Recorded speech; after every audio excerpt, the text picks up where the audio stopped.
고마우신 하나님 감사합니다. 오늘도 어김없이 하나님의 그 놀라운 사랑으로 저희들 붙들어 주시사 기도하는 자리에 불러주시고 또 가장 첫 시간 주님 앞에 먼저 대화함으로 하루를 열 수 있도록 은총 베풀어 주심을 너무나 감사합니다. 하나님, 오늘도 우리가 늘 하나님이 나와 함께 하신다는 사실, 하나님의 자녀로서의 당당한 삶을 우리가 살아가게 하시고 또 오늘 하루도 많은 사람들 가운데 만날 때, 그리고 결정할 때, 또 무엇을 해야 할 때 하나님께 물어보며 성령님께 물어보므로 우리의 온전한 삶이 하나님께 붙들리고 하나님이 간섭하는 삶이 되어 하는 일들마다 하나님 놀랍도록 귀한 열매들이 나타나게 하시고 또 그리스도의 향기로, 편지로, 그리고 소금으로, 빛으로 오늘도 우리의 영향력이 나타날 수 있는 그런 귀한 복된 하나님의 자녀로서의 삶을 살아가게 하여 주옵소서. 특별히 사랑하는 성도들 가정 하나님이 기억해 주시길 원합니다. 남편과 그리고 또 사랑하는 자녀들, 그리고 또 아내와 하나님 정말 한뜻 한마음이 되게 하심으로 정말 가정에 위해 기도하며 무릎 꿇는 그런 귀한 가정들이 되게 하시고 또 무엇보다 기쁨과 행복의 통로로 사랑하는 성도들 가정을 귀하게 쓰임받게 하여 주옵소서. 이 시간 믿지 않는 가족들로 인하여 아파하거나 신음하는 우리 성도들, 그들의 간절한 기도가 이루어지게 하시고 모든 식구들이, 가족들이 예수 믿고 구원받는 그런 은혜를 맛보게 하여 주옵소서. 특별히 하나님 우리 교회를 기억해 주시길 원합니다. 성령이 충만한 교회가 되게 하시고 날마다 기도 소리가 끊어지지 않고 기도함으로 응답받는 교회가 되게 하시며 특별히 예수님의 사랑을 이 땅에 전하는, 그러므로 한 생명을 정말 온천하보다 더 귀하게 여기는 그런 마음이 우리 사랑하는 성도들에게 있게 하여 주옵소서. 특별히 하나님 우리 교회 비전을 갖길 원합니다. 다시 한 번 더 부흥이라는 그 놀라운 은혜를 맛보게 하여 주시고 이 부흥이 영적으로 부흥이 되고 그리고 또 사람을 키워내고 사람을 또 하나님 세워주는 그런 놀라운 은혜가 우리 교회에 있게 하심으로 이 지역을 책임지고 나갈 수 있도록 은혜 베풀어 주시사 하나님 무엇보다 우리 교회가 또 성전 건축하는 일에 있어서도 부족함이 없도록 하나님의 뜻 가운데 계획되어질 수 있도록 역사하여 주시옵소서. 모든 아픈 영혼들이 치유받게 하시고 모든 병든 영혼들이 고침받게 하여 주시고 시험된 영혼들이 주님께로 나와 찬양할 수 있는 은혜 맛보길 간절히 원하오니 그렇게 되어지게 하여 주옵소서. 이 나라 이 민족 코로나19로 인하여 하나님 일상의 모든 평범함이 다 깨어진 가운데 그러나 또한 감사한 것은 우리가 하나님께 기도할 수 있는 민족 되게 하심을 감사합니다. 이 나라를 끝까지 지켜주시고 함께해 주시사 하나님을 찬양케 하여 주시고 우리나라가 변화되어 전 세계에 복음을 전해주는 복된 나라 되게 도와주옵소서. 오늘도 하나님의 마음을 알 수 있는 귀한 시간 될 수 있도록 인도해 주시기를 간절히 원하오며 예수님 이름으로 기도하옵나이다. 아멘. 오늘 주시는 하나님의 말씀을 우리가 보도록 하겠습니다. 로마서 8장 18절부터 25절까지 말씀입니다. 로마서 8장 18절부터 25절까지 말씀 250면입니다. 기도하시겠습니다. 생각하건대 현재의 고난은 장차 우리에게 나타날 영광과 비교할 수 없도다. 피조물이 고대하는 바는 하나님의 아들들이 나타나는 것이니 피조물이 허무한 데 굴복하는 것은 자기 뜻이 아니요 오직 굴복하게 하시는 이로 말미암음이로다. 그 바라는 것은 피조물도 썩어짐의 종노릇한 데서 해방되어 하나님의 자녀들의 영광의 자유에 이르는 것이니라. 피조물이 다 이제까지 함께 단식하며 함께 고통을 겪고 있는 것을 우리가 아느니라. 그뿐 아니라 또한 우리고 성령의 처음 익은 열매를 받은 우리까지도 속으로 단식하여 양잡일 것 곧 우리 몸의 속량을 기다리느니라. 우리가 소망으로 구원을 얻었음에 보이는 소망이 소망이 아니니 보는 것을 누가 바라리요. 만일 우리가 보지 못하는 것을 바라면 참음으로 기다릴지니라. 아멘. 제 큰딸이 어릴 때 아빠가 목사라는 게 조금 부끄러웠대요. 그래서 지금 제가 물었습니다. 지금은 어때? 라고 물으니까 지금은 조금 괜찮다고 그렇게 말을 하는 것을 들었습니다. 아마 제 큰딸이 좀 철이 들었나 아니면 그냥 뭐 하는 말인지 모르겠지만 어제 우리는 하나님이 나의 아빠 아버지가 된다라고 그렇게 말씀을 드렸습니다. 그 말씀을 근거로 우리는 자연스럽게 우리 모두가 하나님의 자녀라는 사실을 알게 되는 거죠. 하나님이 우리를 아빠 아버지로 그렇게 부를 수 있도록 은혜 주시고, 그리고 여러분들이 하나님의 아들이고 그리고 또 하나님의 딸이라는 것 우리에게 분명히 어제 말씀해 주셨습니다. 그렇다면 나의 아버지인 하나님을 여러분들은 얼마나 자랑스럽게 생각을 하고 있습니까? 많이 자랑스럽습니까? 얼마나 여러분들 자랑스럽게 생각하고 있습니까? 성령께서 친히 우리 영으로 더불어 우리가 하나님의 자녀인 것을 증거하시는데 그 하나님을 얼마나 잘 알고 있고 그리고 자랑스러워하고 있는지 진지하게 오늘 이 새벽에 여러분들 자신에게 물어보는 귀한 시간 되길 바랍니다. 하나님의 자녀가 되었다는 것은 엄청난 기쁨이고 자랑이잖아요. 하나님의 자녀가 되었다. 이것은 세상의 어떤 것으로도 비교할 수 없는 그런 놀라운 자랑입니다. 그런 하나님을 우리는 한 번이라도 자랑스럽게, 정말 자랑스럽게 생각하며 여기까지 달려왔는가, 여기까지 우리가 살아왔는가. 그러나 세상 사람들은 이 하나님의 자녀라고 막 하나님이 나의 아버지라고 막 부르고 싶어도 부를 수가 없습니다. 세상 사람들은 허락이 안 되어 있대요. 그래서 세상 사람들은 하나님과 원수된 마귀의 자식들이라고 성경은 말하고 있죠. 우리는 그런 세상을 살아가고 있는 거예요. 그러다 보니까 이 세상이 우리를 좋아할 리가 없습니다. 왜냐하면 영이 다르기 때문에 우리는 하나님의 자녀에 속한 사람들이고 또 세상 사람들은 마귀의 자녀들이다 그렇게 일컬은 말이죠. 그러다 보니까 이 세상 사람들이 훨씬 많기 때문에 우리를 갖다가 좋게 볼 리가 없죠. 그래서 이런 세상에서 우리가 대가를 치러야 된다고 오늘 말씀하고 있습니다. 이런 세상을 우리가 살아가려면 그만한 대가를 치러야 된다. 오늘 본문은 하나님의 자녀된 이 자가 세상에서 꼭 치러야 될 대가가 어떤 것인지를 지금 말해주고 있는데, 당연히 이 대가는 세 가지를 이야기하고 있어요. 본문에도 나와 있죠. 고난이고 탄식이고 영광입니다.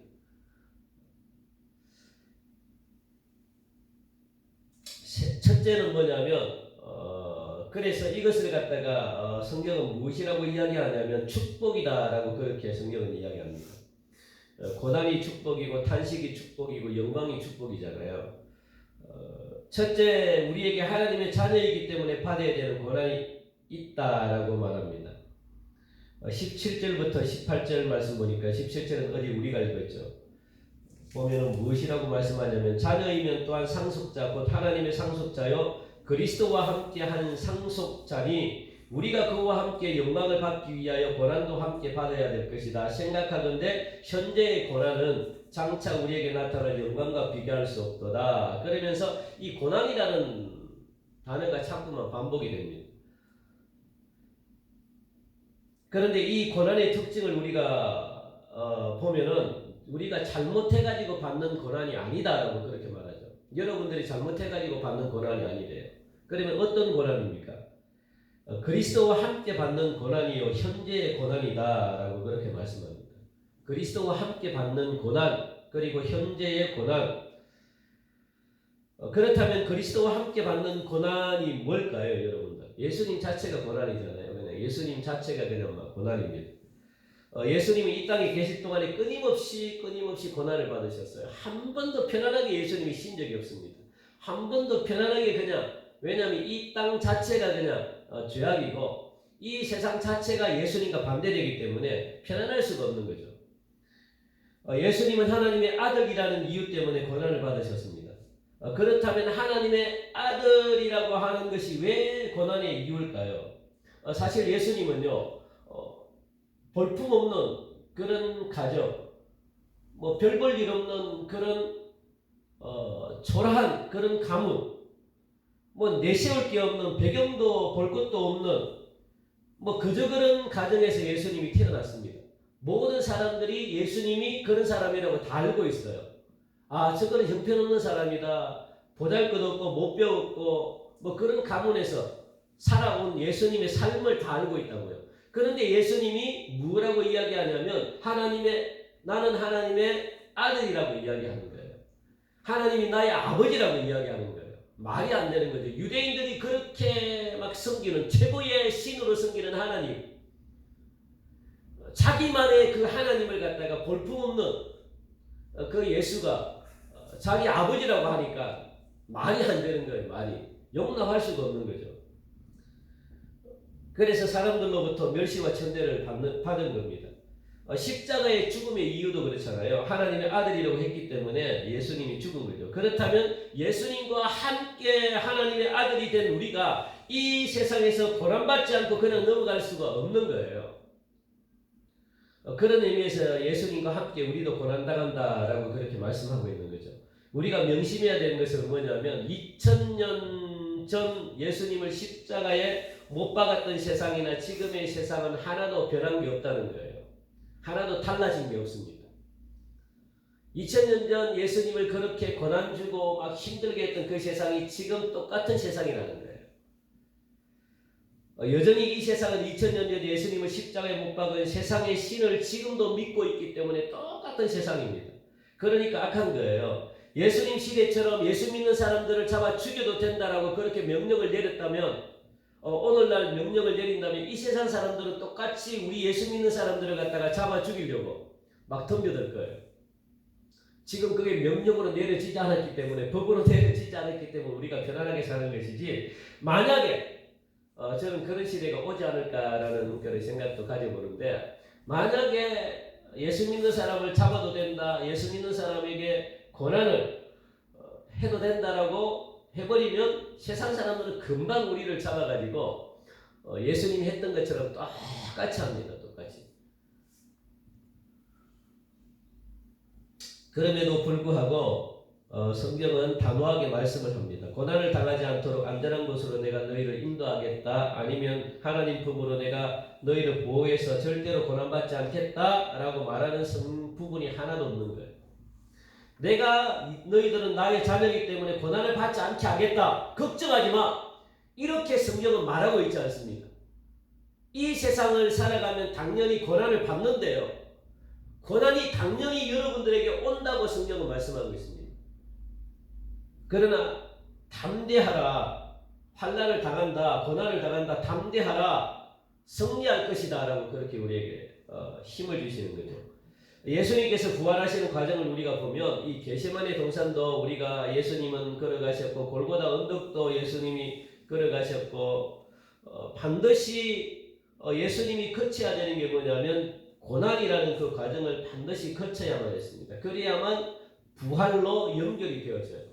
그 고난을 거쳐서 예수님이 십자가에 죽으시고 그리고 그 죽음을 넘어야만 부활이라는 그 영광을 우리가 들어갈 수 있다는 겁니다. 사랑하는 성도 여러분, 환난이나 고난이 오면요 즐기시기 바랍니다. 성도의 고난은요 하나님 보시기에 영광스러운 것이다 라고 말씀하는 거죠. 영광스럽다. 그렇다면 우리가 당하는 현재의 고난입니다.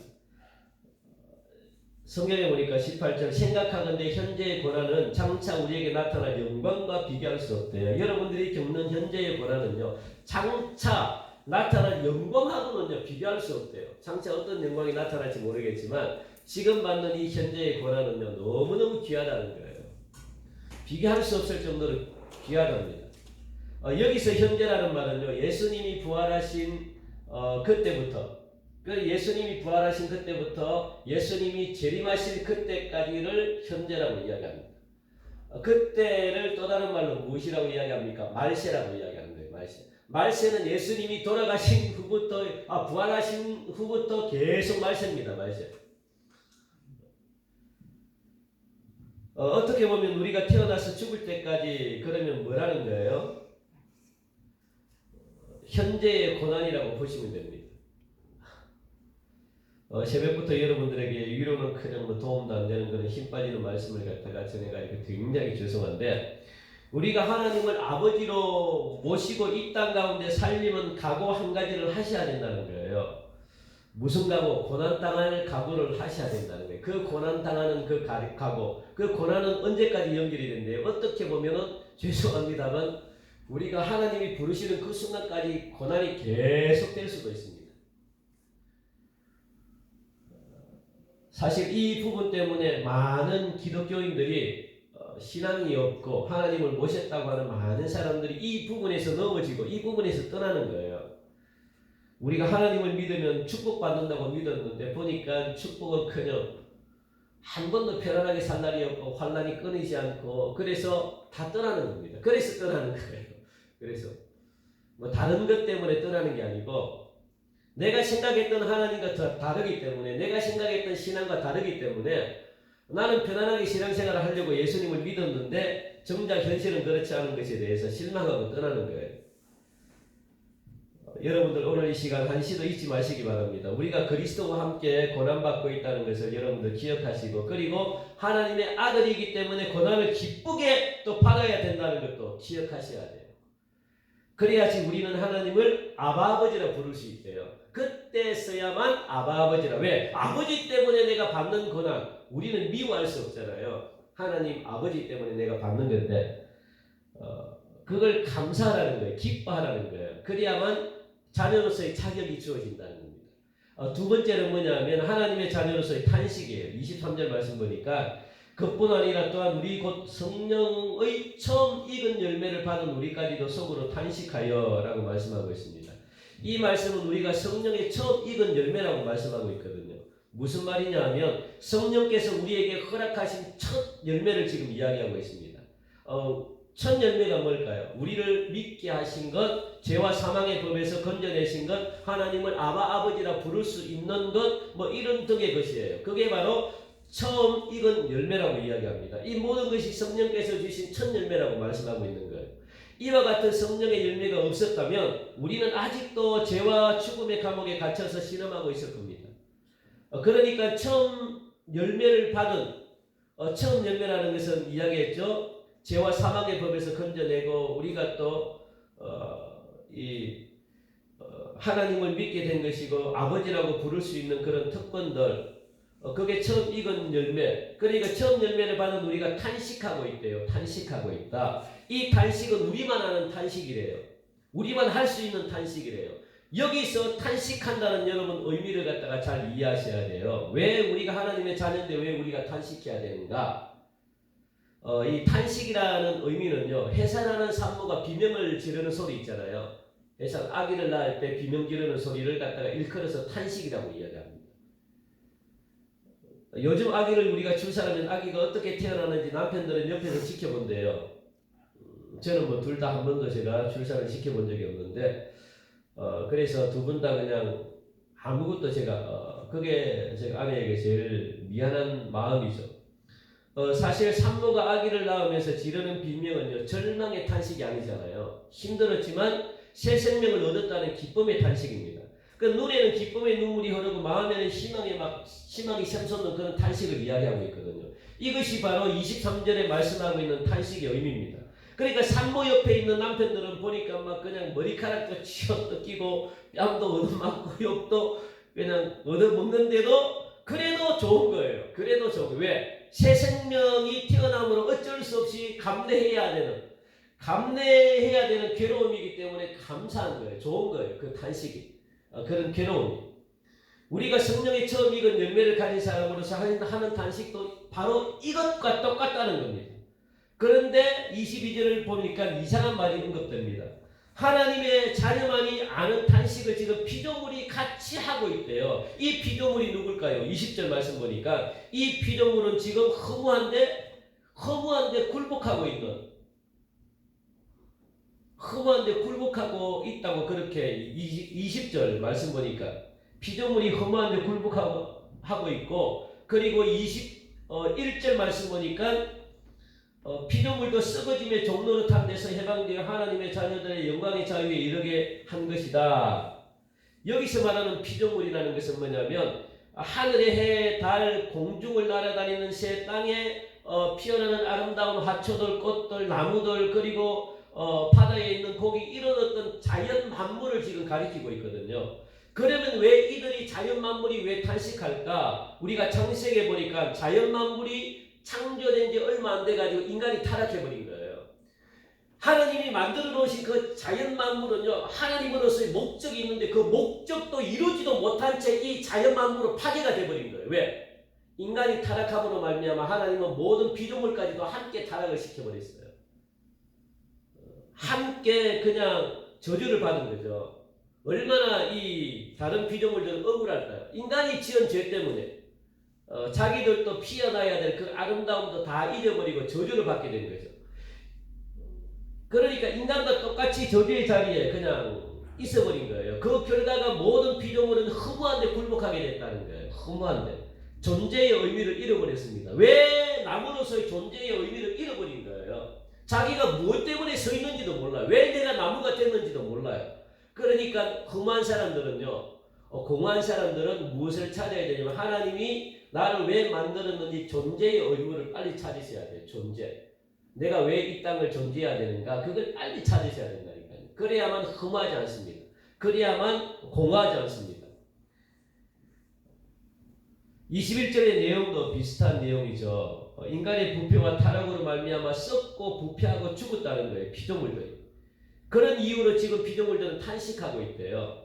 19절도 보시면 피조물이 고대하는 바는 하나님의 아들들이 나타나는 것이라. 그러니까 피조물이 탄식하면서 고대하는 거예요. 누가 나타나기를? 하나님의 자녀들이 예수님과 함께 영광스러운 몸을 입고 나타나기를 원하는 거예요.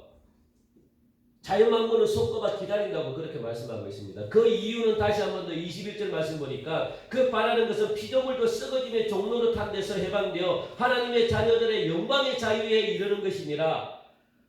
이 하나님의 자녀들이 예수님과 함께 영광스러운 몸을 입고 나타나야만 이 자연만물의 피조물들도 종로로 타지 않고 해방되어 가지고 하나님의 자녀들이 누리는 그 영광의 자유에 함께 누리기 때문에 만물들도 그렇게 살아나기를 원하는 거예요. 놀랍죠? 이게 자연 만물이 지금 탄식하고 있는 겁니다. 자연 만물이 그렇게 바라는 거예요. 우리 인간들처럼 바라는 것처럼 자기들도 살고 싶다는 거예요. 자연들이 지금 이야기하고 있는 거거든요. 다시 썩지 않기 때문에. 그러니까 우리가 겪는 현재의 고난은요, 장차 비교할 수 없는 영광과 위로가 기다리고 있다라고 그렇게 말씀하고 있습니다. 그 고난이 우리를 영광의 자리로 인도하고 그 영광이 썩어질 모든 피조물들에게 존재의 의미를 갖다가 새롭게 회복시켜 준다는 사실 여러분들 꼭 기억하시고 아무리 힘들어도 하나님의 자녀로서 여러분들 당당하게 승리하며 사시는 은혜가 있기를 주님의 이름으로 간절히 축원드립니다.